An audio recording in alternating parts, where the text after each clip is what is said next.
Memory of Water by Emmi Itäranta. Prologue. Everything is ready now. Each morning for 7 weeks I have swept the fallen leaves from the stone slabs that form the path to the tea house, and 49 times I have chosen a handful among them to be scattered on the stones again, so the path won't look too much like it had been swept. That was one of the things my father always insisted on. Sanja told me once, the dead don't need pleasing. Perhaps they don't. Perhaps I do. Sometimes I don't know the difference. How could I, when they are in my blood and bones, when all that is left of them is me? I haven't dared to go to the spring in 7 weeks. Yesterday I turned on the tap in the house and held the mouth of water skin to its metal. I spoke to it in pretty words and ugly words, and I may have even screamed and wept, but water doesn't care for human sorrows. It flows without slowing or quickening its pace in the darkness of the earth, where only stones will hear. The pipe gave a few drops, perhaps a spoonful, into my water skin. I know what it means. This morning I emptied the rest of the water from the skin into the cauldron, brought some dried peat from the shed into the tea house, and placed the fire starter next to the hearth.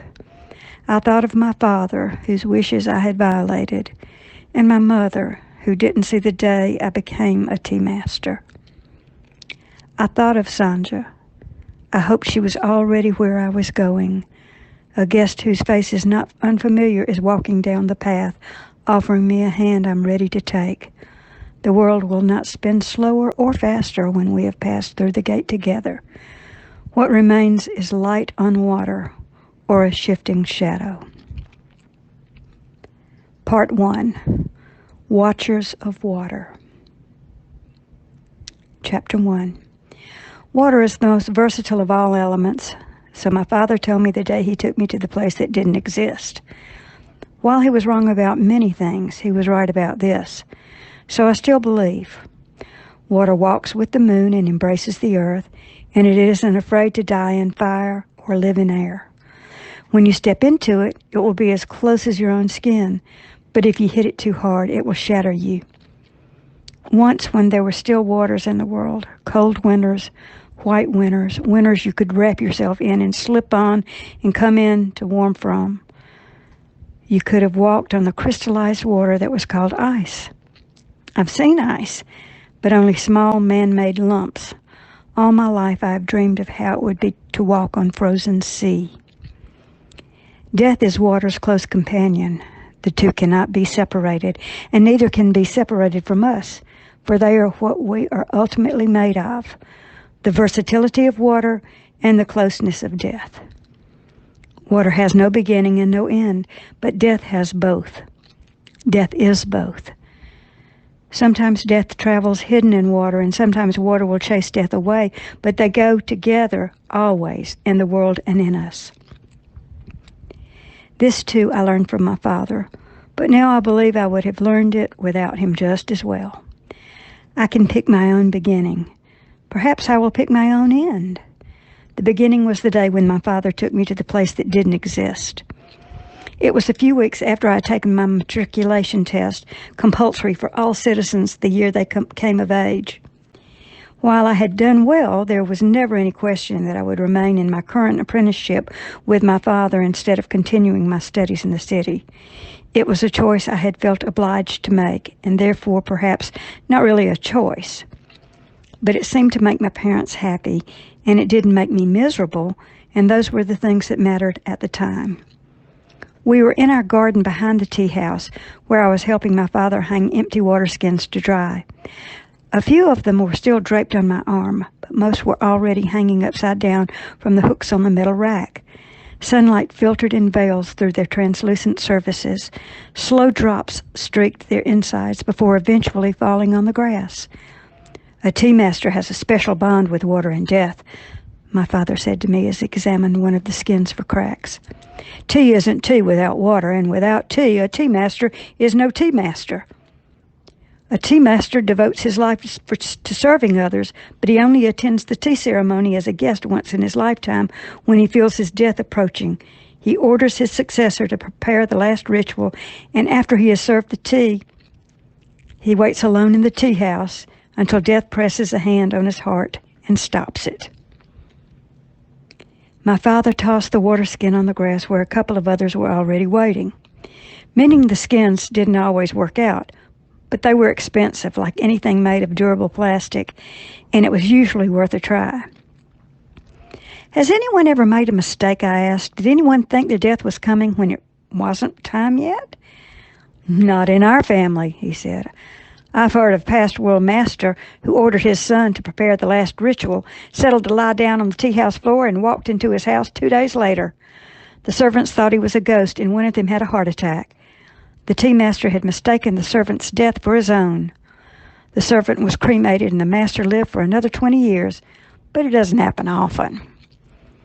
I slapped a horsefly that had landed on my arm. It darted off just in time with a loud buzz.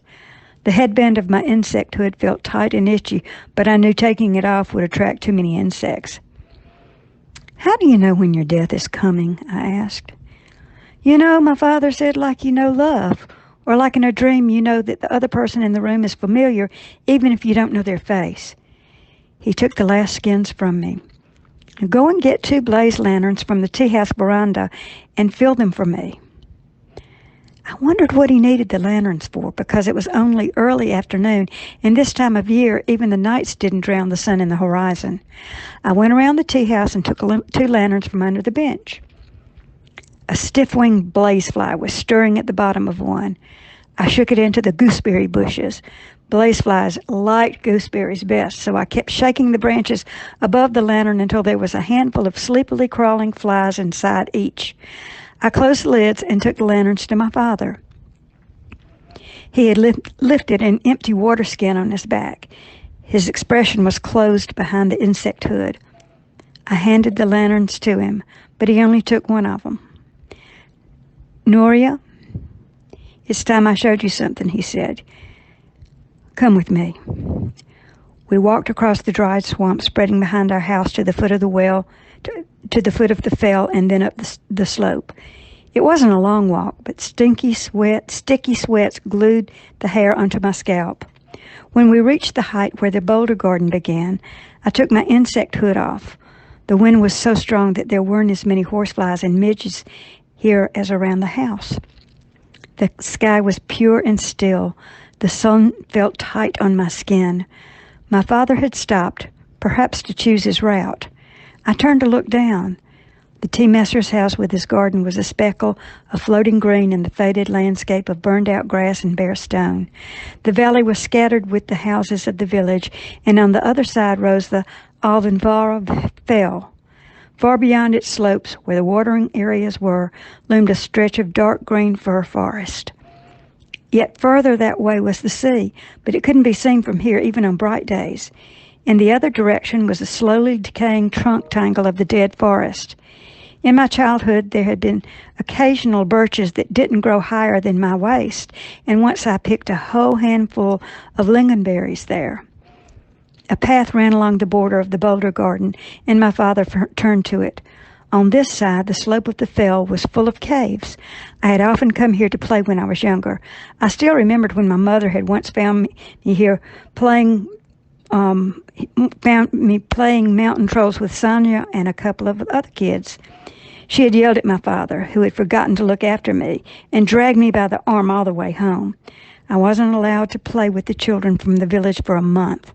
But even after that, I sneaked into the caves with Sanja whenever my mother was on research trips, and we had played explorers and adventurers and secret agents from New Kian in the Mediterranean desert. There were dozens of caves, if not hundreds, and we had explored them as thoroughly as we thought possible. We had kept looking for secret passageways and hidden treasures, the kind you'd read about in old books or pod stories, but never found anything more than coarse, dry stone. My father stopped outside the mouth of a cave that was shaped like a cat's head, and then passed through it without a word. The entrance was low. My knees rubbed against the rock through the thin fabric of my trousers, and I had trouble bringing the lantern and the insect hood in with me. Inside the cave, the air was cool and still. The lanterns began to glow faintly as the yellowish glint of the blaze flies grew in the twilight. I recognized the cave. We had thought about it one summer with Sanja when she wanted to use it for the headquarters of the central and crucially important Explorers Society of New Kian. I had insisted that there was too much wasted space because the cave grew steeply lower towards the back, and it was too far from home for convenient smuggling of food. Eventually, we had opted for a smaller cave closer to my house. My father was crawling towards the back of the cave. I saw him stop and push his hand right into the wall. So it seemed to me, and I saw the movement of his arm. The rock above him made a faint screeching sound as a dark hole opened in it. The cave was so low that when he sat up, his head was already at the level of the hole, and he slipped through it, taking his lantern with him. Then I saw his face when he looked at me through the hole. "Are you coming?" he said. I crawled to the back of the cave and felt the wall where I had seen him open the hatch. All I could see in the wavering light of the blaze lantern was the coarse rock. But then my fingers found a narrow shelf-like formation behind which there was a wide crack, and I discovered a small lever hidden in it. The crack was nearly impossible to see because of the way the rock was formed. "I'll explain later how it all works," my father said. "Now come here." I followed him through the hatch. Above the cave there was another one, a tunnel which seemed to plunge right into the heart of the fell.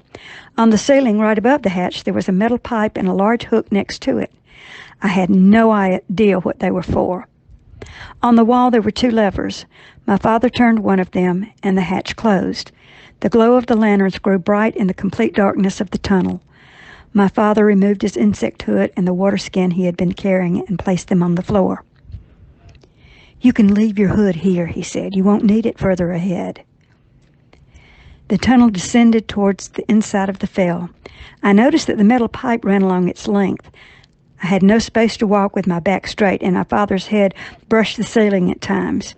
The rock under our feet was unexpectedly smooth. The light of my lantern clung to the creases on the back of my father's jacket, and the darkness clung to the dents in the walls. I listened to the silence of the earth around us, different from the silence above the ground. Denser, stiller.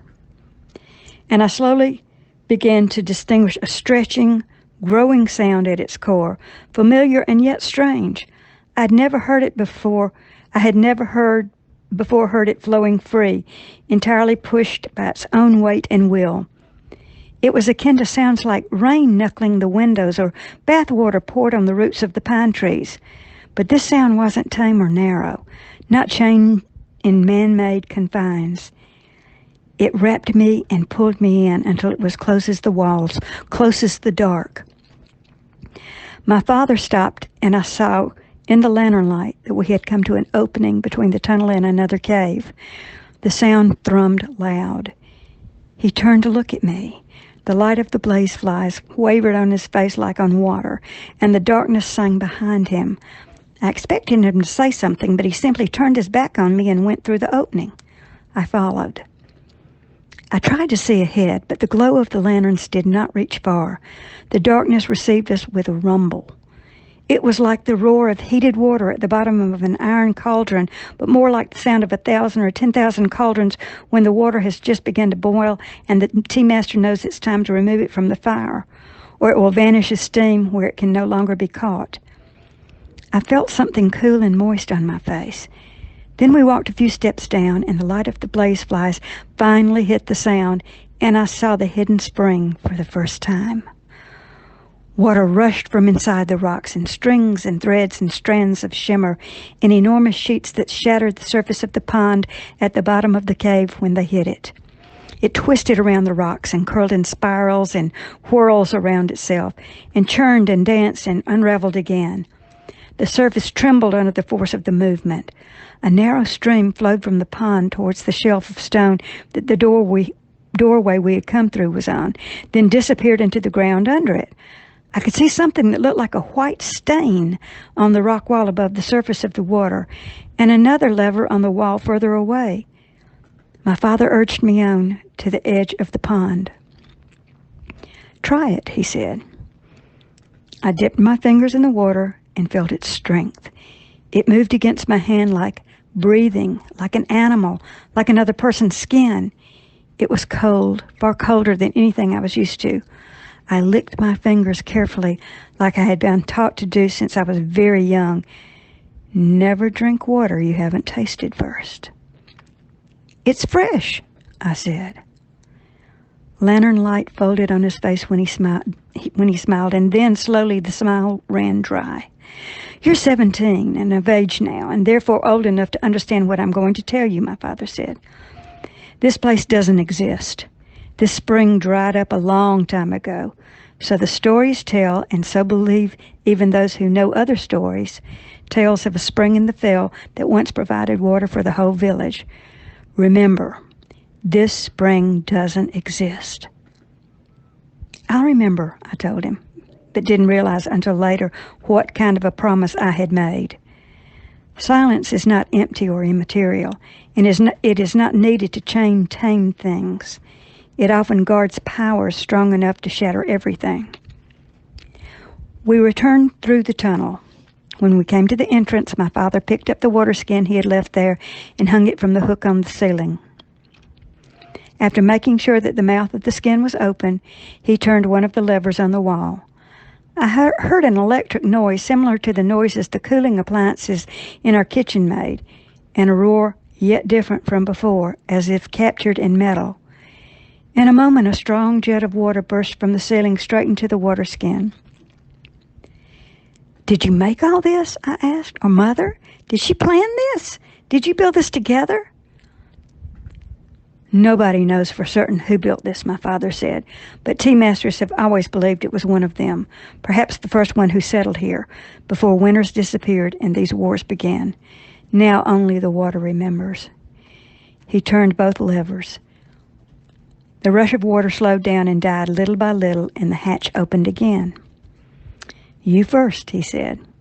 I dropped myself through the hole. He closed the skin tightly, then lowered it carefully into the cave where I took it from him.